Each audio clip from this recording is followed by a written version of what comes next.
Hi friends! నేను మీ సీతామహాలక్ష్మి. ఈనాటి కథలకి స్వాగతం. ఈరోజు మనం 'వెర్రివాళ్ళు' అనే చందమామ కథని చెప్పుకుందాం. అనగా అనగా ఒక ఊళ్ళో పరంధామయ్య అనే పెద్దాయన ఉండేవాడు.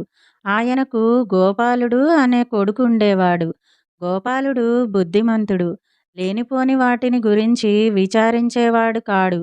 కష్టాలు వస్తే వాటి నుంచి ఉపాయంగా బయటపడేవాడు. అంతే తప్ప వాటినే తలుచుకొని కుంగిపోయేవాడు కాడు. ఆ ఊళ్ళోనే రామనాథం అనే మరొక పెద్దాయన ఉండేవాడు. ఆయనకు జానకి అనే ఒక కూతురున్నది. జానకిని గోపాలుడు తరచూ చూస్తుండేవాడు. గోపాలుడికి ఆమెపై ఇష్టం ఉండేది. ఇలాంటి సందర్భంలో గోపాలుడి తండ్రి తన కొడుక్కు జానకిని చేసుకుందామనుకున్నాడు. ఈ ఆలోచన ఇరుపక్షాలకు నచ్చింది. పెళ్లి చూపులకు, తాంబూలాలకు మంచి రోజు ఏర్పాటయింది. ఆనాడు పెళ్ళికొడుకు తరపు వారంతా పెళ్ళికూతురి ఇంటికి వచ్చారు.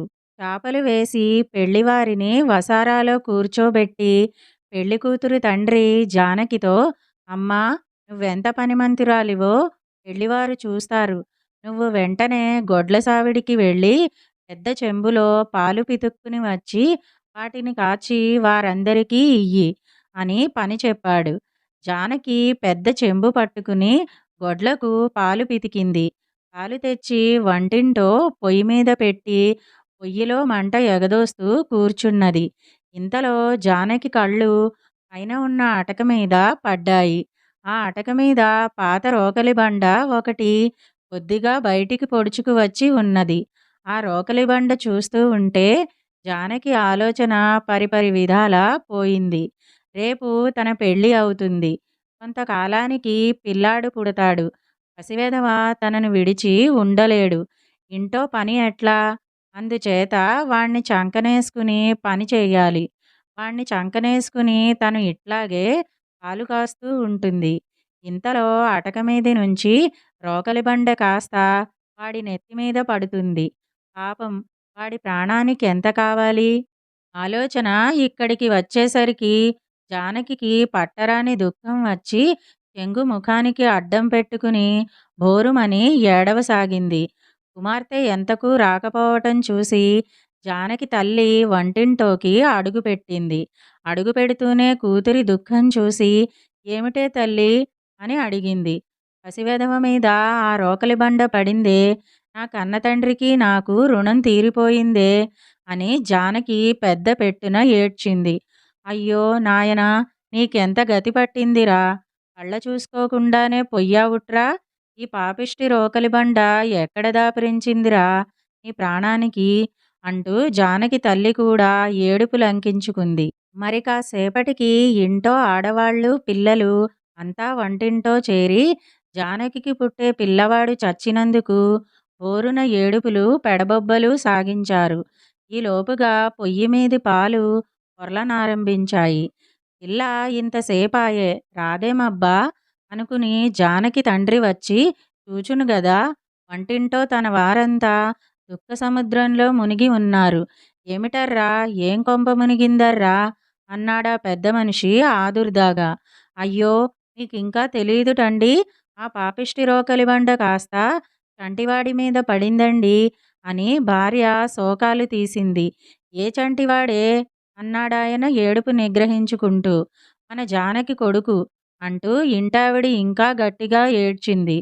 దాంతో ఇంటాయనకి మతిపోయి ఆయన కూడా గుడ్ల నీళ్లు కుక్కుకోసాగాడు.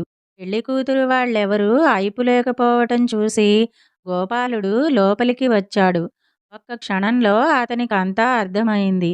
పొయ్యి మీది నుంచి పాలు దించి అటక మీది రోకలి బండ వెనక్కి తోసేసి, అసలు నీకు నాకు పెళ్ళంటూ అయితే కదా ఈ బిడ్డ పుట్టేది, నీ ఊహల్లో ఆ రోకలి బండ పడి చచ్చేది.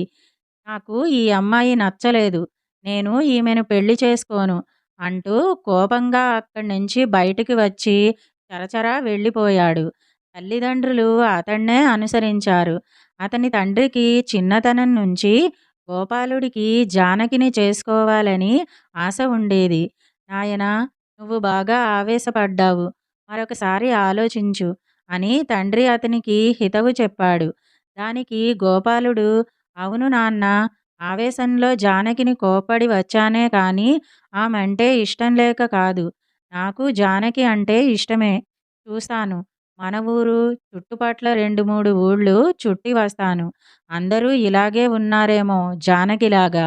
ఇంకా మూఢులు, వెర్రివాళ్ళు కనీసం ముగ్గురైనా కనిపిస్తే అప్పుడు ఈ లోకం ఇంతేలే అని రాజీపడి ఆమెనే పెళ్లి చేసుకుంటాను అని తండ్రికి చెప్పి ఇంటి నుంచి బయలుదేరి వెళతాడు. పోయి గోపాలుడొక గ్రామం చేరుకున్నాడు. ఆ గ్రామంలో ఒక ఆడమనిషి ఇంటికి నిచ్చెన వేసి దాని మీదికి ఆవునెక్కించటానికి ప్రయత్నిస్తున్నది. "ఏం చేస్తున్నావు అవ్వా?" అని అడిగాడు గోపాలుడు. "అయ్యో నాయనా, ఇది నా ఆవు.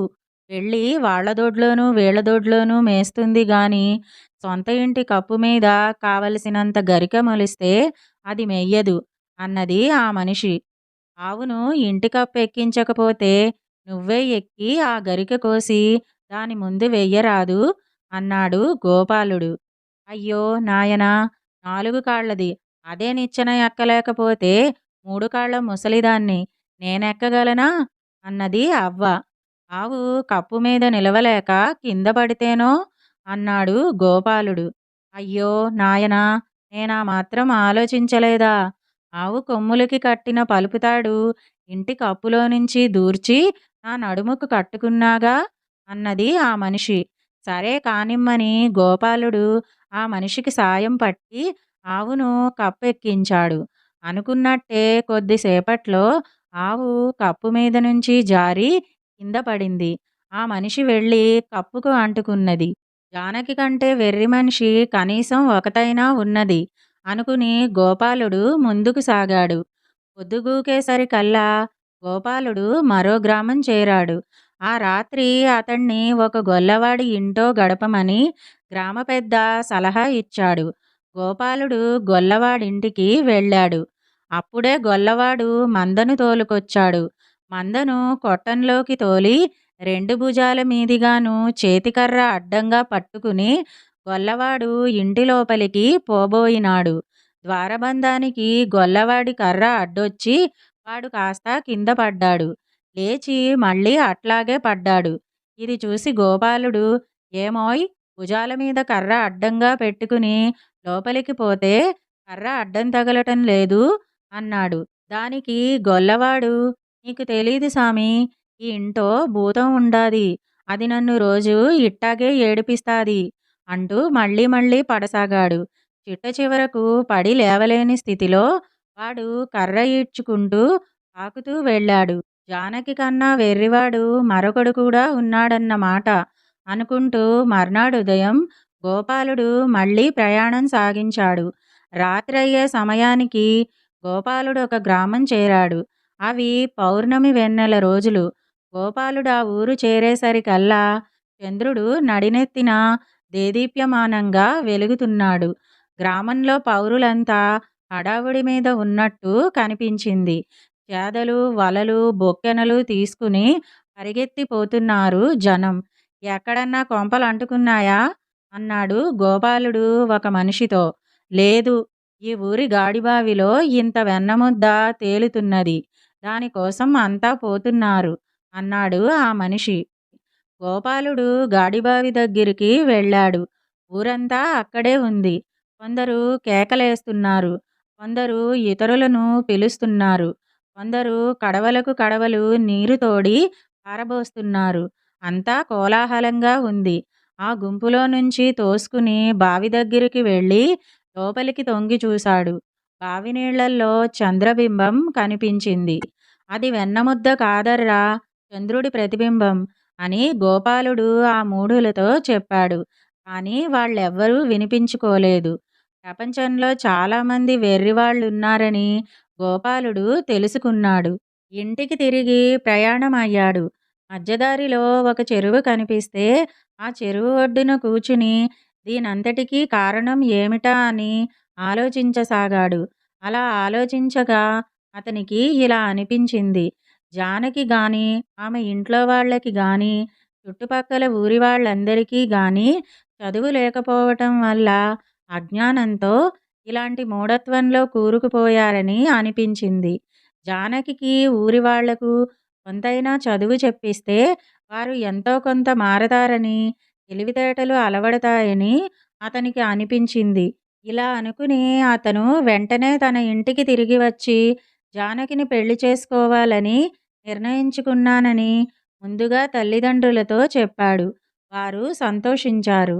తర్వాత తల్లిదండ్రులతో కలిసి జానకి ఇంటికి వెళ్ళి, జానకిని ఆమె కుటుంబ సభ్యులను కలుసుకుని, "మీ అమ్మాయి నాకు నచ్చింది. ఆమెను పెళ్లి చేసుకోవటం నాకిష్టమే. కానీ ఒక షరతు. ఈ పెళ్లి జరగాలంటే మీ అమ్మాయి ఒక ఏడాది పాటు కనీసం ప్రాథమిక విద్యనైనా అభ్యసించాలి. అందుకు కావలసిన పుస్తకాలు అవి నేనే తెచ్చిస్తాను. ఆమెకు చదువుకునేటప్పుడు కలిగే సందేహాలు అవి నేను తీరుస్తాను. కానీ ఆమె మాత్రం నేను చెప్పిన చదువు ఏడాదిలోగా పూర్తి చేయాలి. అలా అయితేనే ఈ పెళ్లి జరుగుతుంది" అని చెప్పాడు. గోపాలుడిలాంటి మంచి అల్లుడిని వదులుకోలేక వారంతా ఆ షరతుకు అంగీకరించారు. అతను చెప్పినట్టే జానకి ఆ పుస్తకాలన్నీ చదివి ఏడాదిలోగా ఆ చదువును పూర్తి చేసింది. మొదట్లో అయిష్టంగా మొదలుపెట్టినా తరువాత రాను రాను చదువులోని ఆనందాన్ని తెలుసుకుంది. చదువుకోవటం వల్ల నిజంగా మంచి తెలివితేటలు, సమయస్ఫూర్తి, ధైర్యము అలవడ్డాయి ఆమెకు. గోపాలుడు అప్పుడు ఆమెను పెళ్లి చేసుకుని సుఖంగా జీవించాడు.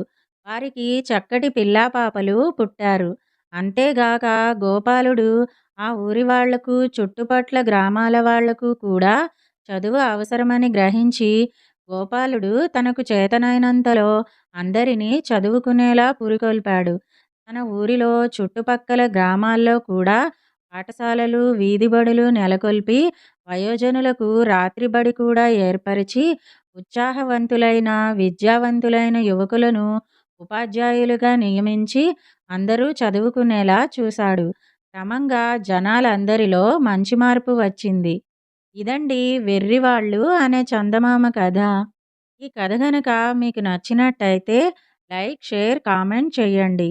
మరిన్ని మంచి కథల కోసం మా ఛానల్‌ను సబ్స్క్రైబ్ చేసుకోండి. మళ్ళీ మరొక మంచి కథతో కలుసుకుందాం. అంతవరకు వింటూనే ఉండండి ఈనాటి కథలు.